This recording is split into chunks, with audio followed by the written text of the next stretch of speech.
Let's talk about SDI. So first and foremost, I am an SDI graduate. I got the associate's degree in firearms technology or whatever the heck it was. So I want to talk to you about what SDI is and what it is not, and I'm going to be honest throughout the whole thing about my entire experience and how it's affected my life afterwards. Some people are going to say that I'm shilling for SDI, but the truth is I'm just an optimistic person, and that infuriates a lot of people on a really satisfying level. So just bear that in mind. I guarantee you that this video is going to kill any future opportunities for a sponsorship from SDI, and that's okay because I don't need it. I think I'm doing all right. Also, throughout this video, I'm going to be shooting some suppressed weapons because I have ADD, and guess what? So do you. Alright, so up front, let me get this out of the way. I don't have any hard feelings against SDI, and all the staff and instructors there were friendly, professional, very knowledgeable, and overall I had a good time. But I want to get into the details about the good, the bad, and the ugly.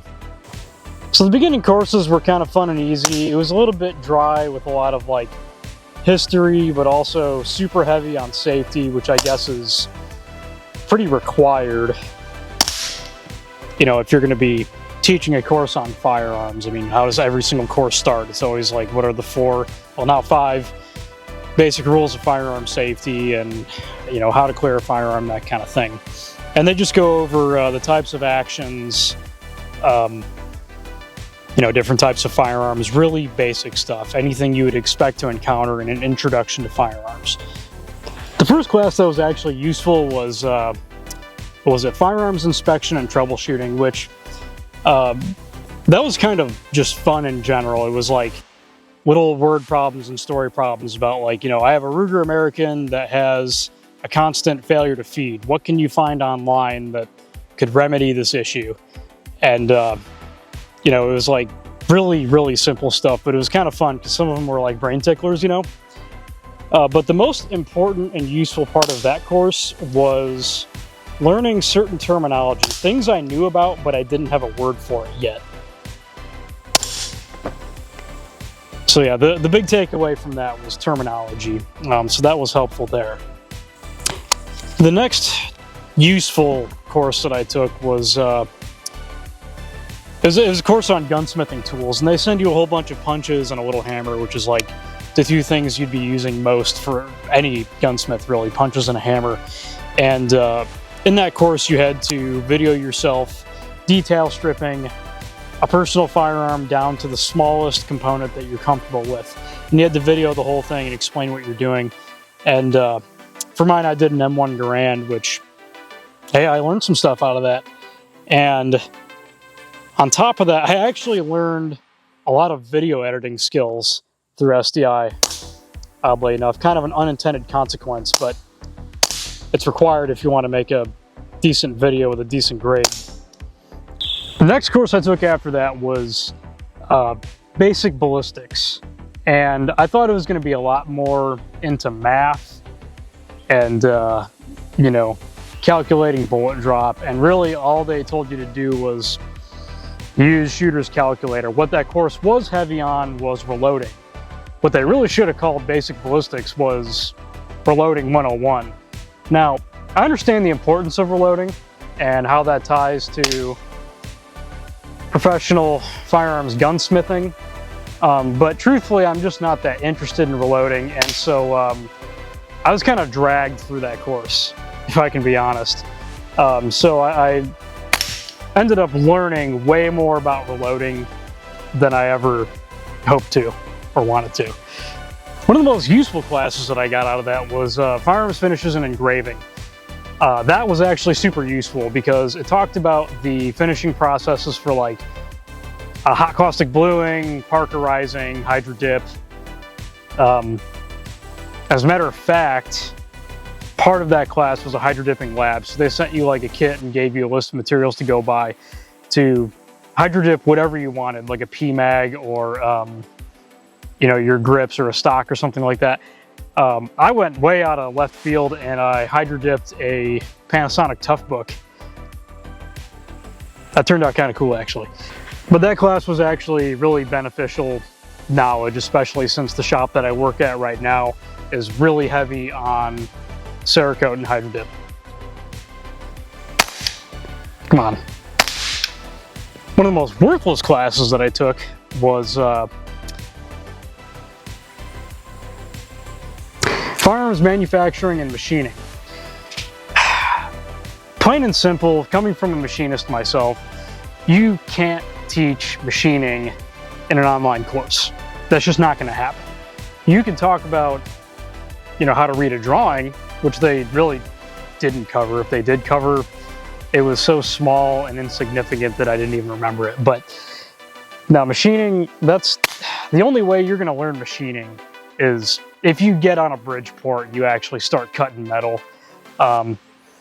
So the heaviest part of that class, like the thing that they talked about the most and most of the assignments, were selecting a drill press and downloading the manual PDF and assembling it out of the box. Like, that was a worthless class. No offense to the instructor or anything, but like, yeah, you're just simply not going to teach machining. And machining is one of the most important parts of being a gunsmith. Like, if there's any skill that qualifies you as a gunsmith, like, shaping metal in precise ways is it.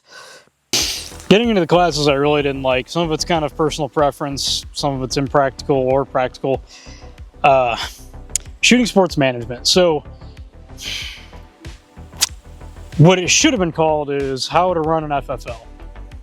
And there were some useful tidbits in there. It was really heavy on how to maintain an FFL. So keeping a logbook and guidelines that the ATF has laid out for how business should be conducted as an FFL. You know, what is a prohibited person? That stuff was pretty useful. Then there was American government, and you know, that class is kind of grueling as well because it was a gen ed class. You know, it's kind of like a whole bunch of filler work to technically amount to a degree. It's like, okay, give me 500 words and we'll get this degree out of the way. But what was funny about that was the online discussion. So like the discussion portion is kind of like the online classroom. Basically, it was just like a big ARFCOM thread where people angrily beat into their keyboards how much they hate the government. That was kind of funny to watch, but also I got some laughs out of it because like there were some people that didn't hold back. And the instructor's like, okay, that's constructive. Thank you for your input. You know, they have to remain like neutral along the way, you know. And then finally, I want to talk about the two courses where you're actually handling firearms provided by the school, right? And so first there was the modern sporting rifle, which, as you might guess, is concerning the Armalite rifle. If you couldn't tell by the course name, modern sporting rifle, or yeah, it was the modern sporting rifle. A lot of that coursework was about 10 years behind. You know, kind of back in that, like the Obama period where people were trying to like grovel to politicians to like keep their gun rights. Like, no, it's not an assault rifle, it's a modern sporting rifle. And a lot of people in the discussion posts kind of brought that up, like, this is kind of an outdated term, like, this is a little fuddy. Also, just a side rant, a lot of the textbooks for the coursework were, by and large, written by FUDs. Like, there's a lot of, like, boomerisms and terminology that you might read on, like, a High Roads forum in 2009 or something. Some of it was useful, otherwise it was, like, a little cringy. So, you know, you just gotta laugh at it and move on. Another thing to point out is that the instructor for the modern sporting rifle class was actually a current employee at Knights Armament, and that was kind of cool to pick his brain and kind of get some surprising little tidbits here and there. Well, like, what is the proper torque spec for the castle nut on the buffer tube? Do you stake it? Oh, at Knights Armament, we don't stake it. Here's why. So that was cool to actually talk to like a a real nights guy and get some inside information on how the best AR-15 in the world is made. So continuing on about the modern sporting rifle class, you're given the option of a 9mm AR-15, a standard 5.56 AR-15, or an AR-10. I wanted to do the AR-10 because I didn't have one yet, but I also have a bunch of AR-15s, so I went with the AR 9mm. And a lot of that class was very like if you ever built an AR-15 from start to finish, well, there really wasn't a whole lot of learning going on in that class. There was tiny little golden nuggets along the way. And by the way, they're not going to send you like an SR-25 or like at least a CMMG Mark III or anything like that. They're going to send you the cheapest thing possible because they're trying to keep tuition low. I get that.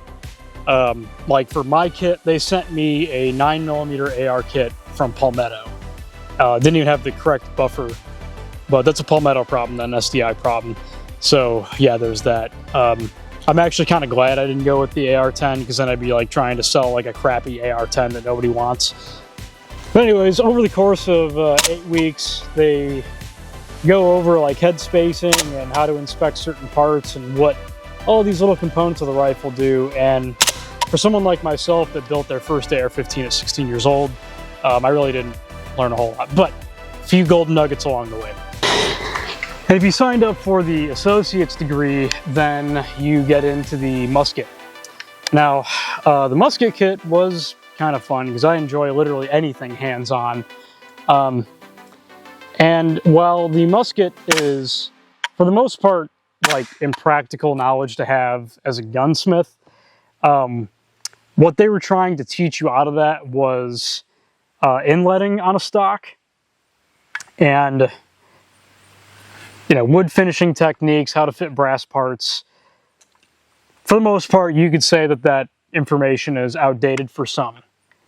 Probably the most useful thing I got out of that was how to manipulate dovetailed parts, specifically the tenons, because that can translate into like installing pistol sights and stuff like that. But also that course was particularly grueling because I became a father during that course. So like I'll be honest, I was putting in the bare minimum for that class. There's also a Kydex holster class, which I guess that'd make sense. Like if you were a small business just starting out and you could get some raw materials for Kydex holsters for relatively cheap. And it's like, hey, you have this obscure handgun with a Chinese light. I can make a holster for that. I guess that's relevant information. Like the holster that I used for my EDC, I actually made that holster in class and I'm continuing to use it because it works really well for me. So that was pretty useful, but it's like, I don't know, it's like, I guess like the SDI guys sat down and they watched a bunch of T-Rex arms and they're like, yeah, this is good info. We need to put holster making into the gunsmithing course. So, useful. Yeah, I'll give that a useful. And the last class I'd like to discuss is sights, optics, and accuracy. Now that class was particularly useful, and what that class covered was how to accurize a rifle from start to finish. Everything from lapping rings to inspecting the rifling for factory defects or damage for that matter, glass bedding a stock, which that is super useful information. I didn't know how to glass bed a stock. I didn't know anything about it. And then after that, I got pretty good at glass bedding stocks. Not because of anything they did in the coursework, but because I had friends coming to me asking me to bed their rifles. And tell you what, they got a more accurate rifle out of it. They included a PDF book by a guy named Nathan Foster, who, it had some pretty silly boomerisms in it that give me a chuckle. So, if you push past that, that book has a lot of really useful information in it. So I'm going to take that course in my head forward and be putting a lot of that info to use. So what I want to clarify now is what SDI is and what it is not. All right, so when your favorite gun tuber shills for SDI and they say, to get your start in gunsmithing, it's exactly that. It's an introduction into gunsmithing. Like, let's be real, an online course is not going to make you a gunsmith. As a matter of fact, who was a Desk Pop in their very successful video, they mentioned that if you go to SDI, you're not going to be any more or less valuable to an employer. So you're probably not going to see a raise. You're not going to be offered more money applying to, you know, insert manufacturer. So is it going to make you a gunsmith? Absolutely not. It's going to be an overview of pretty useful information regarding gunsmithing. Plain and simple, you have to get your hands dirty and you need to get some on-the-job training to be a gunsmith. The best way to do that would probably be to apprentice, or if you have tons of money, just dive on in. With it being an online course, that whole course is very heavy on writing. You're going to spend a lot of time typing and citing sources and doing a lot of the unsexy stuff that you probably didn't think you were signing up for when you sign up for gunsmithing, right? So yeah, tons of writing and very little lab work. One of the nice things about it being an online course is you can kind of preload your homework and get that knocked out ahead of time. So like if you got a vacation or something coming up, you can get next week's stuff done and out of the way, preload it, and then while you're on vacation, just hit the upload button and you're good to go. In my specific case, like, my wife was scheduled to deliver during finals week, so yeah, like I front-loaded a whole bunch of my homework, and then I didn't worry about that while I was, you know, becoming a father. Now, with all of that said, it's an online course, and you're only going to get out of it what you put into it. As a matter of fact, if you really wanted to, like during the exams, I think there's only like 2 proctored exams.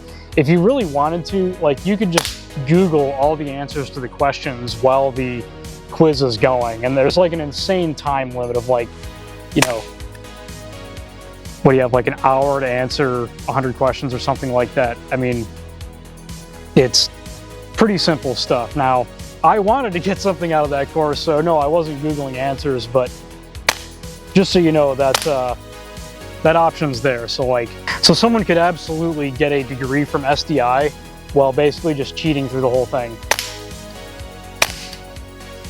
Now it's still spinning. So if SDI doesn't make you a gunsmith, then what makes me a gunsmith? Well, my whole life I have been tinkering. The first time I started working with a drill press, I think I was 6 years old. Dad let me play with some pretty gnarly machinery at a very early age. You know, I'd be up until 3 in the morning playing with Legos. Like my parents were about to go have me tested for autism. You know, so there was that. I have been tinkering and working with metal my whole life, and you know, from a very early age, I had kind of an obsession with guns. But that's a little more into my personal life.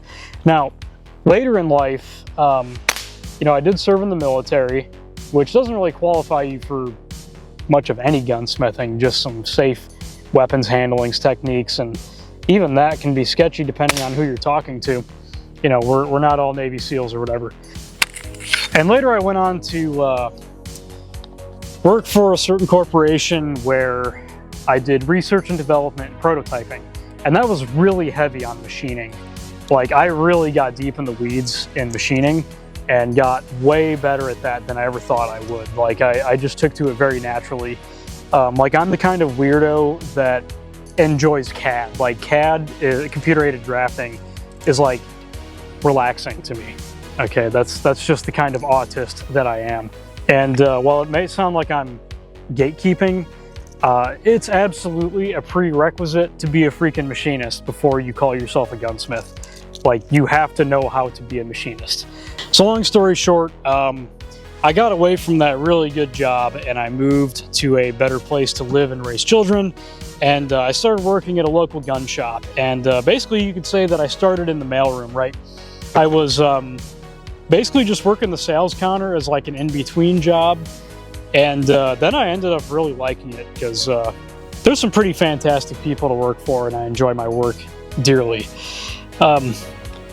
So yeah, I started working at the sales counter, and eventually I was like, hey, I'm really good at working on stuff and shaping metal in really precise ways.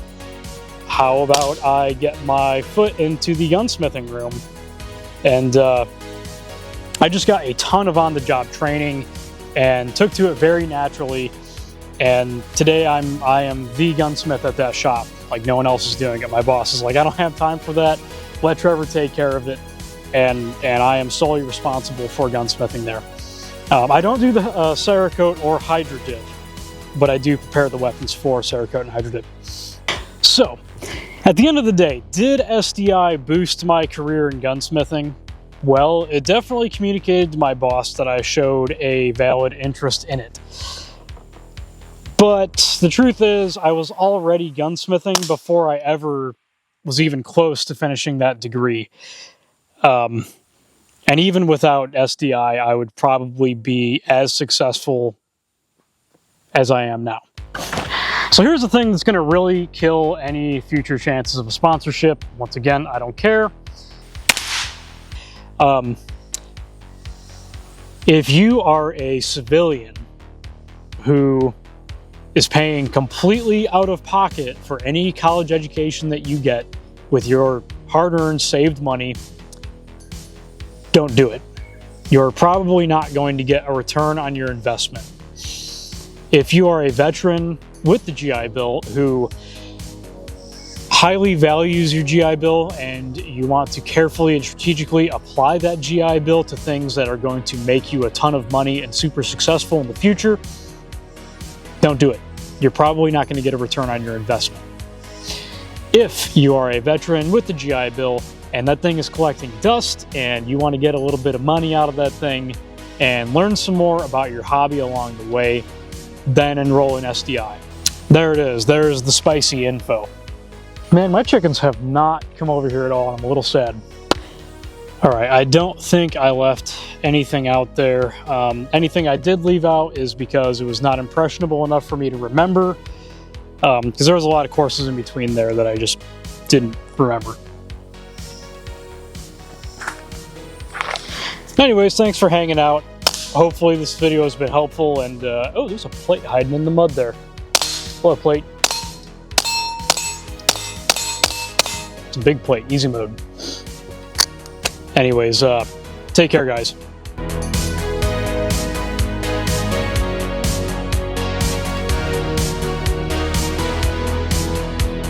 Now, what drawer do I put my spare mags in?